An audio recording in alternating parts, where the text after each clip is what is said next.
Фоссету не хотелось опаздывать. Было 4 февраля 1900 года, и ему надо было добраться до дома номер 1 по Севил-Роу. Однако ничто в городе не двигалось. А точнее, все в городе, казалось, пребывало в непрестанном движении. Ходячие рекламы, мальчишки-разносчики мясников, клерки, конные амнибусы и странный зверь, постепенно завоевывающий улицы, распугивающий лошадей и пешеходов, торчащий у каждой обочины – автомобиль. Первоначально закон предписывал водителям двигаться со скоростью не более 2 миль в час, причем впереди должен был идти сигнальщик с красным флажком. Однако в 1896 году максимально допустимая скорость была увеличена до 14 миль в час. И повсюду, куда ни смотрел Фоссет, новое и старое, казалось, постоянно враждовали. Электрические огни, рассеянные по модным гранитным улицам, и газовые фонари, слабо поблескивающие в тумане. Подземка, мчащаяся под землей, точно одна из научно-фантастических придумок Эдварда Фоссета, и велосипеды, которые всего несколько лет назад были самым прогрессивным видом транспорта и которые уже успели устареть. Казалось, соперничали даже запахи.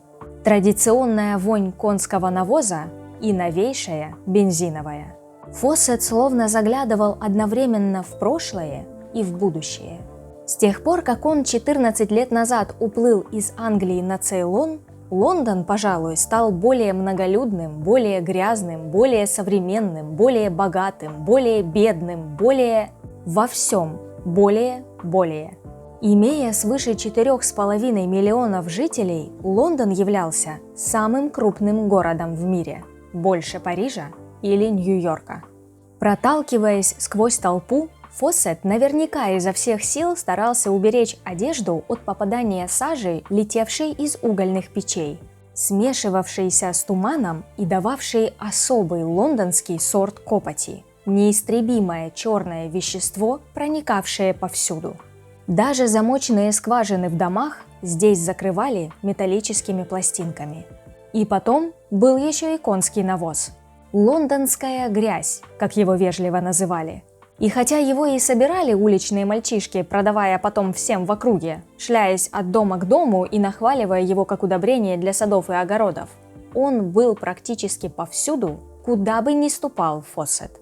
Фоссет свернул на изящную улицу вдалеке от публичных домов и фабрик ваксы.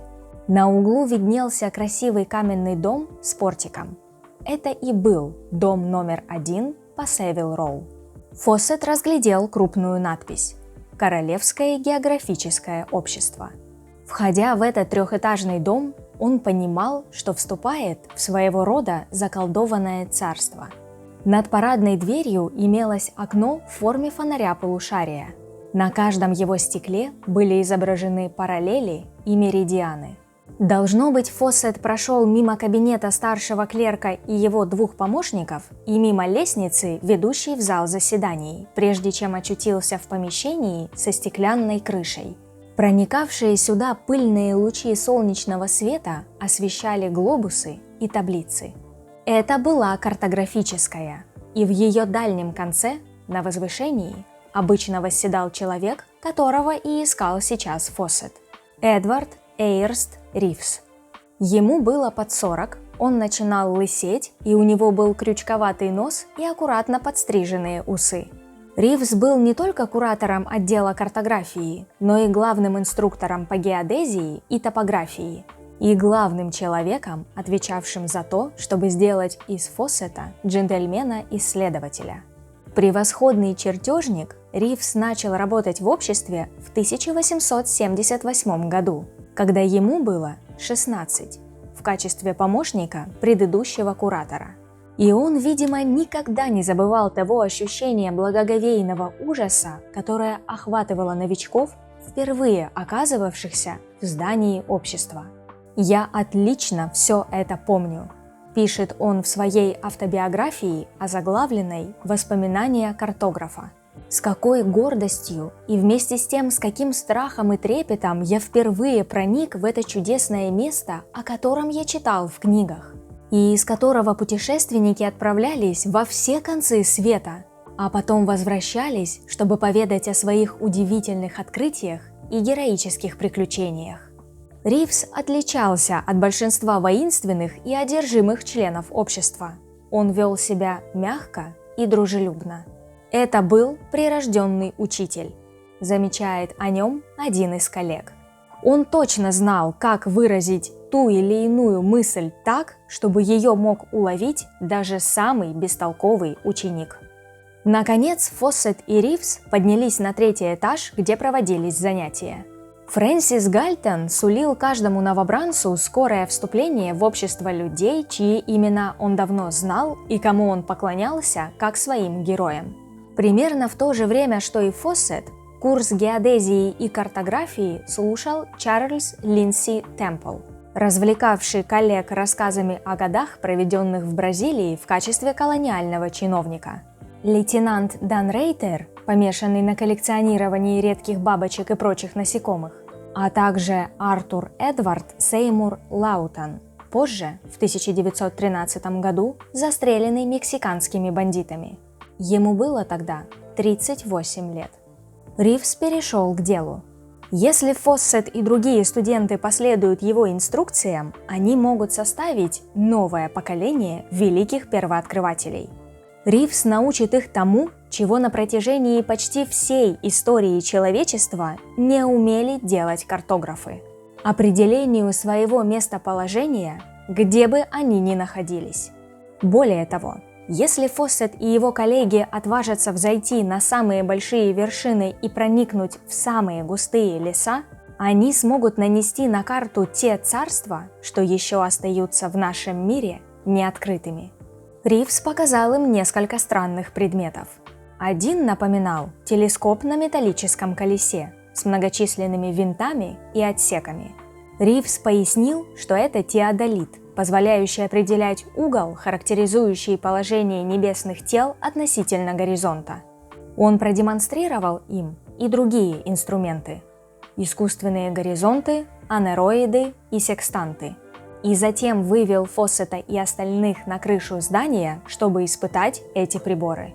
Туман часто мешал наблюдать солнце или звезды, но сейчас видимость была неплохая. Широту, объяснял Ривз, можно вычислить, измеряя угол, отвечающий высоте полуденного солнца над горизонтом, или относительную высоту, на которой находится полярная звезда. Каждый из студентов попробовал определить свое местоположение с помощью этих устройств. Необычайно трудная задача для начинающего. Когда пришла очередь Фоссета, наставник смотрел на его действия с восхищением. Он невероятно быстро схватывал все новое. Позже вспоминал Ривз. И хотя он никогда прежде не пользовался секстантом и искусственным горизонтом для наблюдения звезд, я помню, как в первый же вечер он спроецировал положение звезд на искусственный горизонт и мгновенно, без всяких затруднений, определил точную высоту. Всякий, кто пытался это проделать, знает, что обычно это удается только после долгих упражнений. Фоссета учили не только проводить геодезическую и картографическую съемку, но и по-настоящему видеть, записывать и классифицировать все, что его окружает, используя умение, которое греки называли аутопсисом. Подспорьем для студентов служили главным образом два руководства. Первое – это «Искусство путешествовать», написанное Фрэнсисом Гальтоном для широкой публики. Второе – это «Советы путешественникам», изданные под редакцией Гальтона и ставшие своего рода неофициальной Библией общества. Фоссет захватил экземпляр даже в свою последнюю экспедицию. В издании 1893 года утверждалось: «Если путешественник не ведет наблюдений, это большая потеря как для него, так и для всех остальных». И далее. Помните, что первейшие и наилучшие инструменты – это собственные глаза путешественника. Пользуйтесь ими постоянно и фиксируйте ваши наблюдения прямо на месте, имея с собой для этой цели записную книжку с нумерованными страницами и карту. Отмечайте, если они вам попадутся, все значимые находки – реки и ручьи, их полноводность и цвет, горные хребты, их характер, видимое строение, обледенение, цвет и формы ландшафта, преобладающее направление ветра, климат. Короче говоря, описывайте для себя все, что видите в тот или иной момент.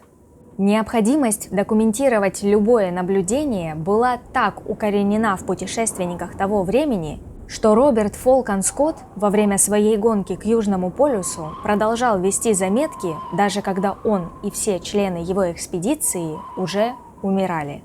Среди последних слов, нацарапанных в его дневнике, есть и такие. «Если бы мы выжили, я бы должен был сам рассказать целую повесть о выносливости, упорстве и храбрости моих спутников. И эта повесть потрясла бы сердце любого англичанина. Теперь эту повесть должны рассказать мои неуклюжие записи и наши трупы». Чтобы отточить наблюдательность будущих путешественников, в руководствах, как и на семинарах, проводимых обществом, излагались основы ботаники, геологии и метеорологии.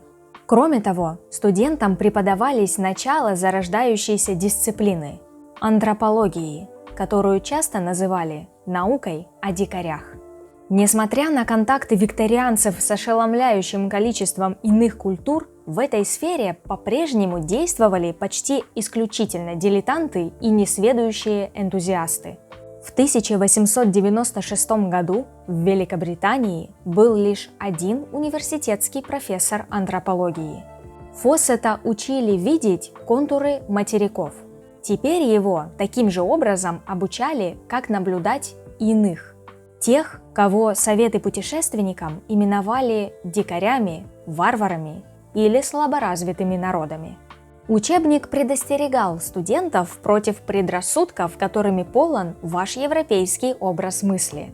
Хотя и отмечал, что установлено, что некоторые народы уступают другим по объему и сложности мозга.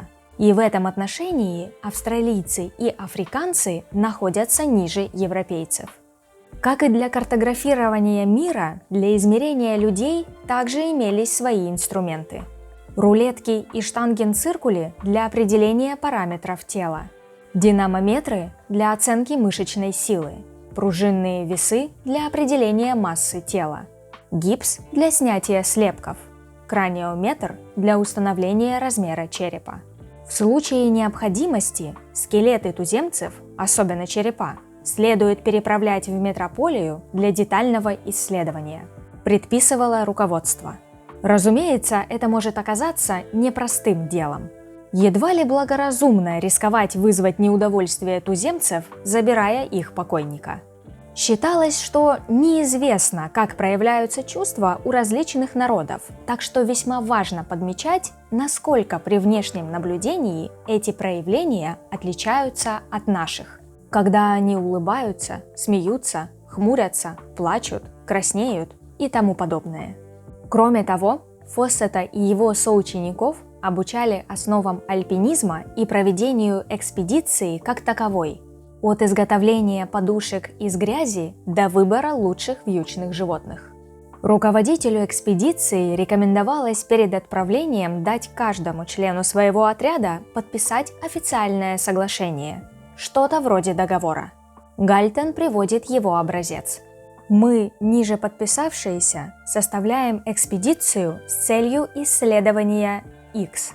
Под руководством мистера X, место под названием X. При этом всецело и без оговорок отдавая себя, а также своих лошадей и снаряжение под его начало, обязуясь при этом выполнять все его указания, направленные на достижение намеченной цели, начиная с текущего дня сего года и до нашего возвращения в X. В случае же неисполнения данного условия мы готовы принять все возможные последствия. Мы честно обещаем приложить все усилия для соблюдения гармонии в нашем отряде и для того, чтобы экспедиция достигла успеха. В чем и подписываемся.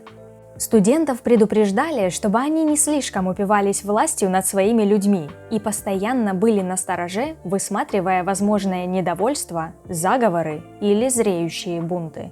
Всеми силами способствуйте веселью, пению, розыгрышам. советует Гальтон. Надлежит также внимательно относиться к помощникам из местных. Искреннее, шутливое, но твердое отношение в соединении с демонстрацией большего доверия к дикарям, нежели вы действительно ощущаете, вот лучший путь. Болезни и травмы могут изнурить отряд, и Фоссет получает некоторые базовые медицинские указания. Так его обучают, как удалить гниющий зуб. Если вы приняли внутрь что-то ядовитое, нужно немедленно вызвать у себя рвоту. При укусе ядовитой змеи Фоссету следовало прижечь ранку порохом или же вырезать пораженный участок ножом. Затем выжгите область вокруг укуса концом железного шомпола, нагретого как можно ближе к белому коленю, рекомендует Гальтон. Артерии залегают глубоко, и обычно мясо можно без особого вреда взрезать или прижечь, сжав кожу пальцами как можно сильнее. Далее следует приложить наивозможнейшую энергию и даже жестокость для того, чтобы не позволить укушенному поддаться сонливости и головокружению, которые обычно являются следствием проникновения в тело змеиного яда и которые часто приводят к смерти. Лечение кровоточащих ран, скажем, нанесенных стрелой, было столь же варварским. Налейте в рану кипящий жир. Впрочем, ничто не могло сравниться с ужасной перспективой голода и жажды. Путешественнику предлагалось освоить фокус с возбуждением слюны во рту. Это можно проделать, жуя что-нибудь, например, лист дерева. Можно также держать во рту пулю или гладкий, не впитывающий влагу, камешек, наподобие гранулы кварца, пояснял Гальтон. В случае голода Фоссету предписывалось пить кровь животных, если таковую удастся добыть. Провозглашалось, что саранча, кузнечики и другие насекомые также съедобны и могут спасти жизнь. Чтобы приготовить их, оторвите им ноги и крылья и изжарьте насекомых на железной сковороде с небольшим количеством жира, как кофе. Кроме того, существовала угроза со стороны дикарей и людоедов. Проникая на такие территории, исследователь должен был передвигаться под покровом темноты, имея под рукой ружье со взведенным курком и будучи постоянно настороже. Чтобы захватить пленного, возьмите нож в зубы и, стоя над пленником, выньте заряды из ружья и положите их рядом с собой. Затем, как можно крепче, свяжите ему руки. Подобная последовательность действий диктуется тем, что ловкий и хитрый дикарь, пока вы возитесь с веревкой, будучи при этом отягощены заряженным ружьем, может легко вывернуться, выхватить у вас ружье и обратить его против вас. И, наконец, студентам объясняли, как поступить, если погибнет кто-то из их отряда. Они должны написать подробный отчет о случившемся и добиться того, чтобы прочие участники экспедиции утвердили его. В случае потери одного из ваших людей, прежде чем уйти, предоставив его собственной участи, созовите официальное собрание отряда. Спросите, убеждены ли они, что вы сделали все возможное для его спасения, и запишите их ответы, призывает Гальтон. Если кто-то из членов экспедиции умрет, следует собрать его вещи для передачи родным и с почестями похоронить тело.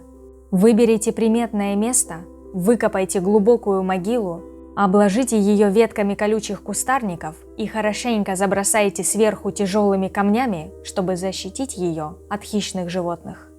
После более чем годичного курса Фоссет держал экзамен вместе со своими соучениками.